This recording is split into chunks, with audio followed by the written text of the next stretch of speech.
पश्चिम बंगाल में इस समय चुनावों का दौर देखने को मिल रहा है। सत्ताधारी टीएमसी की तरफ से यूं तो चुनाव प्रचार में कई नेताओं ने बेबाकी के साथ जनता के बीच अपने विचारों को साझा किया, लेकिन तेज तर्रार महिला नेता सयोनी घोष ने जैसा माहौल तैयार किया, उससे विरोधी पार्टियों को जवाब देना भारी पड़ गया।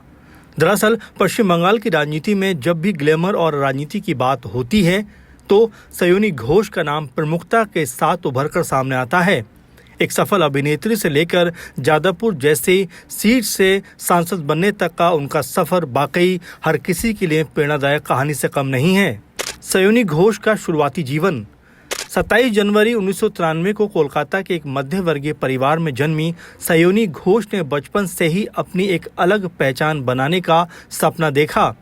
उनका शुरुआती जीवन कोलकाता की उन्हीं गलियों में बीता जहां कला और संस्कृति का गहरा प्रभाव देखने को मिलता है। सयोनी ने अपनी शिक्षा कोलकाता में पूरी की। संगीत की उन्होंने स्नातक और स्नातकोत्तर की पढ़ाई रविंद्र भारती विश्वविद्यालय से पूरी की। सयोनी एक मध्य वर्गीय बंगाली परिवार से ताल्लुक़ रखती हैं। उनके पिता समर घोष हैं। सयोनी ने अपनी स्कूली शिक्षा कोलकाता के धर्मातला गर्ल्स हाई स्कूल से पूरी की थी। स्कूल के दिनों से ही वो काफ़ी सक्रिय और आत्मविश्वास से भरी छात्रा थीं। इसके बाद उन्होंने अपनी उच्च शिक्षा के लिए कलकत्ता विश्वविद्यालय के संबद्ध कॉलेज में दाखिला लिया। सयोनी को बचपन से ही अभिनय और मंच का शौक था। कॉलेज के दिनों के दौरान ही उन्होंने थिएटर और छोटे मोटे ऑडिशन देना शुरू कर दिया था।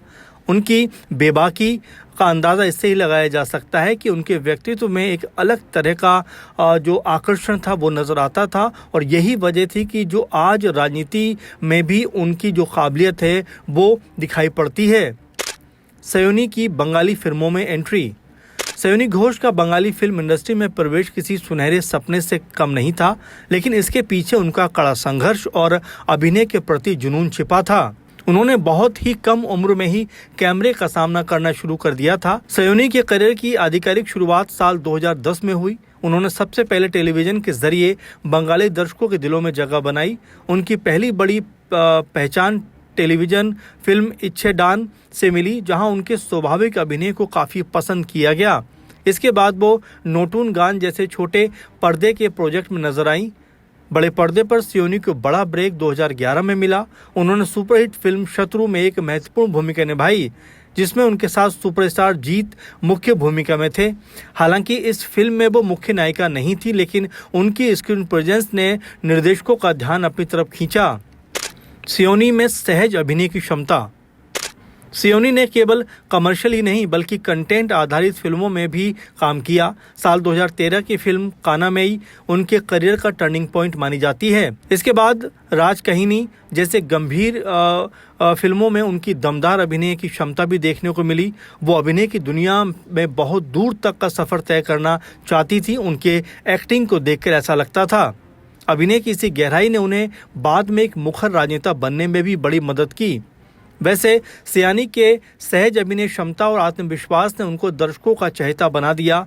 शत्रु, कानामेई और राजकहिनी जैसी फिल्मों में उनके काम को दर्शकों ने खूब सराहा। छोटे पर्दे से लेकर बड़े पर्दे तक सयोनी ने अपनी कला का लोहा मनवाया। सियासत के मैदान में कदम। सयोनी घोष केवल पर्दे तक सीमित रहने वाली कलाकार नहीं थी, वो सामाजिक और राजनीतिक मुद्दों पर हमेशा अपनी बेबाक राय रखने के लिए जानी जाती रहीं।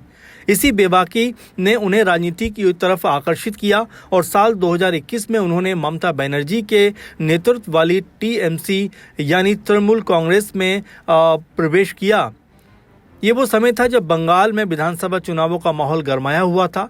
पार्टी ने उन पर भरोसा जताया और उन्हें टीएमसी की युवा शाखा यानी टीएमसी यूथ विंग का अध्यक्ष नियुक्त कर दिया गया, जो एक अपने आप में बहुत बड़ी जिम्मेदारी थी। संघर्ष और पहली बड़ी जीत। 2021 के विधानसभा चुनावों में दक्षिण आसनसोल सीट से उन्हें हार का सामना करना पड़ा, लेकिन सयोनी ने हार नहीं मानी। उन्होंने ज़मीनी स्तर पर उतरकर काम करना शुरू किया और जनता के बीच अपनी अच्छी खासी पैठ बनाई। उनकी मेहनत का फल 2024 के लोकसभा चुनाव में मिला। जी हां, टीएमसी ने उन्हें जादवपुर जैसी हाई प्रोफाइल सीट से मैदान में उतारा। जादवपुर वही सीट है जहां से कभी खुद ममता बनर्जी ने सोमनाथ चटर्जी को हराकर इतिहास रचा था। सयोनी ने इस चुनौती को स्वीकार किया और 2024 के चुनावों में एक शानदार जीत दर्ज करके पहली बार संसद पहुंचने का गौरव हासिल किया। युवाओं की आवाज और बेबाक अंदाज। वर्तमान में सियोनी घोष न केवल एक सांसद हैं बल्कि पश्चिम बंगाल के लाखों युवाओं की आवाज भी मानी जाती हैं। टीएमसी युवा मोर्चा के अध्यक्ष के तौर पर वो युवाओं को राजनीति से जोड़ने का काम कर रही हैं। संसद में उनके भाषण और क्षेत्र की समस्याओं को उठाने का उनका तरीका ये साबित करता है कि वो केवल एक चेहरा नहीं बल्कि एक विजनरी नेता के तौर पर भी अपने आप को देखती हैं। सियोनी घोष का विवादों से नाता। तृणमूल कांग्रेस ने लोकसभा चुनाव के लिए घोषित उम्मीदवारों की सूची में जादवपुर से बंगाली एक्ट्रेस सियोनी घोष को उम्मीदवार बनाया था। सियोनी घोष शिवलिंग को लेकर एक ऐसा विवादित पोस्ट कर देती हैं जिसके बाद वो अचानक सुर्खियों में आ गई थी। पार्टी जब उन्होंने मिमी चक्रवर्ती की जगह टिकट दी तो सियोनी घोष की उम्मीदवारी घोषित होने के बाद उससे जुड़ा ये मामला काफ़ी विवादों में आ गया। घोष ने पोस्ट फरवरी 2015 में की थी। सियोनी ने शिवलिंग के बारे में आपत्तिजनक ट्वीट लिखा था कि भगवान इससे ज़्यादा उपकारी नहीं हो सकते। उनके इस ट्वीट को लेकर काफ़ी बवाल मच गया था। ये ट्वीट 2021 में दोबारा काफ़ी ज़्यादा वायरल हो गया। तब सियोनी पर इस ट्वीट के कारण एफआईआर तक दर्ज हो गई थी। सियोनी घोष ने विवाद के खड़ा होने पर तर्क दिया था कि उनका अकाउंट हैक हो गया था। ये पोस्ट किसी और ने की थी। सियोनी के खिलाफ बीजेपी नेता और त्रिपुरा तथा मेघालय के पूर्व राज्यपाल तथागत राय ने शिकायत भी दर्ज कराई थी। तब उन्होंने खुद को एक शिवभक्त बताते हुए कदम उठाया था। ये एफआईआर असम के गुवाहाटी में हुई थी। टीएमसी ने सियोनी घोष पर दूसरी बार दांव खेला और पार्टी ने 2021 के विधानसभा चुनावों में उन्हें आसनसोल दक्षिण से उतारा। तब वो बीजेपी की उम्मीदवार के सामने हार गई थीं। सियोनी घोष बनेंगी बंगाल की मुख्यमंत्री। सियोनी घोष ने विधानसभा चुनाव 2026 में जिस तरीके से धुआंधार प्रचार प्रसार किया है उसने उनको टीएमसी के सबसे बड़े चेहरों में लाकर खड़ा कर दिया है। इस बीच उनकी रैलियों में जिस तरह से भीड़ उमड़ कर आ रही है और जिस तरीके से विरोधी पार्टियों पर वो जमकर हमला बोल रही हैं, ऐसा लगता है कि जनता को वो काफ़ी लुभा रही हैं। और अगर जिस तरह से प्रचार प्रसार कर रही हैं, यही प्रचार प्रसार जो भीड़ आ रही है अगर वोटों में कन्वर्ट हुई तो यहाँ से सियोनी घोष का जो कद टीएमसी में है वो और ज़्यादा मजबूत हो जाएगा। इस बीच एक खबर ये भी लगातार सुनने को मिल रही है कि क्या इतनी मेहनत सियोनी जो है वो बंगाल के मुख्यमंत्री बनने के लिए कर रही हैं। दरअसल खुद सियोनी ने ये बात मंचों से और मीडिया के जरिए साझा करते हुए कहा था कि 2029 में ममता बनर्जी देश की प्रधानमंत्री बनना चाहती हैं। अगर ममता केंद्र पहुंचती हैं तो फिर बंगाल की कुर्सी को कौन संभालेगा, इसे लेकर चर्चा चल पड़ी है। अब ऐसे में सियोनी घोष जिस तरीके से ताबड़तोड़ रैलियां करके टीएमसी के पक्ष में माहौल बना रही हैं, उसे देखते हुए ऐसा लगता है कि क्या वो ममता जी की जिस तरह से काफ़ी करीबी होती जा रही हैं और संसद से लेकर सड़क तक सियोनी बेबाक अंदाज में जिस तरीके से अपनी बात को रख रही हैं, उससे ऐसा लगता है कि टीएमसी की तरफ से उन्हें कोई बड़ी जिम्मेदारी मिल सकती है। अब यहाँ ये भी चर्चा चल रही है कि क्या उनको मुख्यमंत्री भी बनाया जा सकता है। हालांकि इसको लेकर अभी पार्टी की तरफ से कुछ नहीं कहा गया, लेकिन टीएमसी में जिस तरह से माहौल बन रहा है, क्योंकि सियोनी घोष ने खुद कहा कि वो चाहती हैं कि ममता बनर्जी 2029 में देश की पीएम बने।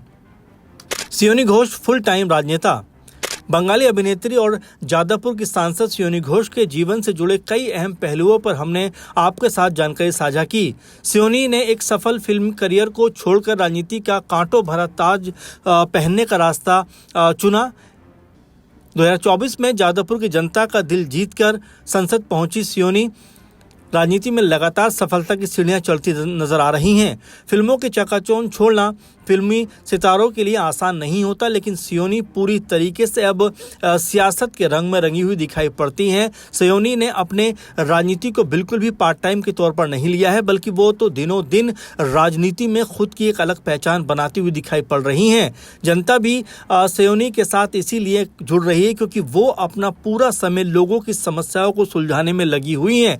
तो देखा आपने सियोनी घोष ने किस तरीके से फिल्म बैकग्राउंड का होने के बावजूद राजनीति राजनीति में अपने लिए एक अलग मुकाम तलाश किया है और जिस तरीके से विधानसभा चुनावों में वो प्रचार प्रसार कर रही हैं और जिस तरीके से ताबड़तोड़ तरीके से विपक्षी दलों के ऊपर हमले कर रही हैं, उससे पार्टी के अंदर उनकी छवि और उनका कद और ज़्यादा मजबूत होता हुआ दिखाई पड़ रहा है। अब ऐसे में जिस तरह से चर्चा अब लगातार चल रही है कि अगर ममता बनर्जी 2029 के बाद में अगर पीएम कैंडिडेट होती हैं या उनको लेकर कोई इस तरह का माहौल बनता है कि देश का उनको पीएम बनाया जाए, तो आखिर बंगाल की जब कुर्सी खाली होगी तो उसके ऊपर क्या सियोनी घोष का नाम सामने आ सकता है, ये अपने आप में देखना बेहद दिलचस्प होगा। फिलहाल के प्रोग्राम में बस इतना ही। सियोनी घोष को लेकर जो जानकारी हमने साझा की है वो आपको कैसी लगी जरूर बताइए। और अगर आप भी किसी राजनेता या कोई ऐसा चेहरा जो फिल्म जगत से होते हुए भी राजनीति के क्षेत्र में आगे बढ़ा है, उसके बारे में अगर आप कुछ जानना चाहते हैं